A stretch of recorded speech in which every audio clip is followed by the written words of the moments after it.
ఈ మధ్య మీరు ఒక చిన్న స్టేట్మెంట్ ఒకటి ఇచ్చారు. అవును. This film has nothing to do with the politics అవును. అనేటువంటిది ఇచ్చారు. అయితే ఈ సినిమాలో కొన్ని డైలాగ్స్ మాత్రం స్ట్రెయిట్ అవే ఆ పాలిటిక్స్‌ని టచ్ చేసేలాగా ఉన్నాయి.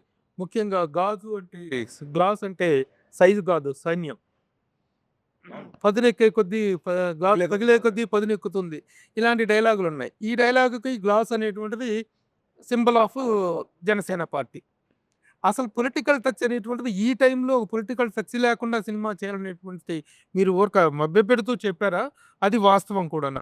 అంటే మీరు గమనించుంటే సార్ ఆ డైలాగు ప్రీ ఎలక్షన్స్ ప్రీ ముందొచ్చింది. ఎలక్షన్ ముందు నుంచే అదే అదొక వన్ విషయం. ఇంకో విషయం ఏంటంటే, ఈ గ్లాస్ అనేది కొత్తగా 'ఉస్తాద్ భగత్ సింగ్‌లో' తీసుకొచ్చింది కాదండి. మీరు అబ్జర్వ్ చేస్తే 'గబ్బర్ సింగ్‌లో' ఫేమస్ పోస్టరే టీ గ్లాస్‌తో ఉంటది.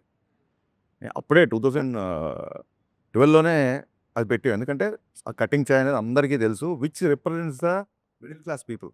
బేసిక్‌గా గాజు గ్లాస్ అనేది ఒక మిడిల్ క్లాస్ మనం బయటకి ఎక్కడికెళ్ళినా సరే, ఎవరు మనకు టీ ఇచ్చినా సరే యూ అండర్‌స్టాండ్. అండ్ నేను మొన్న చెప్పింది కూడా ఏంటంటే వీడియోలో వేరే వాళ్ళని సినిమాలో ఖచ్చితంగా హీరో ఉన్నప్పుడు హీరోని ఎలివేట్ చేసే డైలాగులు పెడతాం కదా!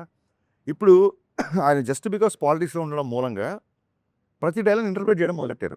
నేను 2012లో నాకు కొంచెం తిక్కుంది దానికో లెక్కుంది అని రాయకుండా ఇప్పుడు గనుక రాసుంటే కళ్యాణ్ గారు చాలా అగ్రెసివ్‌గా ఉన్నారు. ఆ లెక్కేంటో నంబర్ ఆఫ్ సీట్లు అని చెప్పి దాన్ని అర్థం చేసుకునేవాళ్ళు. దానికో లెక్కుందంటే దాన్ని ఆపాదించడం పర్సెప్షన్‌లో ఉంటది.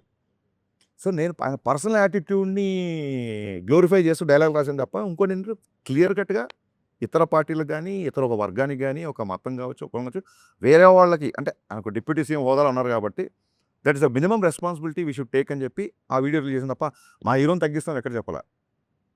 గాజు పగిలే కొద్దీ పదునెక్కుద్ది అంటే ఒక బ్రేక్ అయిన మనిషి ఒక గాజు గనుక బ్రేక్ అయిపోతే ఒక మనిషి బ్రేక్ అయిపోతే తగ్గిపోతాడేమో లేకపోతే ఒక లోలోకి వెళ్ళిపోతాడేమో కాదు. It will become more sharp అని ఒక హీరో క్యారెక్టరేషన్ నుంచి ఎలివేట్ చేసేది తప్ప మన గురించి మనం ఎంతైనా పొగుడుకోవచ్చు కానీ వేరే వాళ్ళని కించపరచకూడదు అని నా విధానం. పర్సనల్ క్యారెక్టర్‌లోను, పర్సనల్ పొలిటికల్ కెరియర్‌లో కూడాను "పదిలే కొద్దీ పదునెక్కుద్దనే" డైలాగు ఫస్ట్ టైము 2 చోట్ల పోటీ చేసి 2 చోట్ల ఓడిపోయిన నేపథ్యంలో పదునెక్కి గ్లాస్ పగిలిందప్పుడు, ఆ పగిలిన గ్లాస్ మళ్ళీ పదునెక్కి గ్లాస్‌గా బయటకొచ్చింది.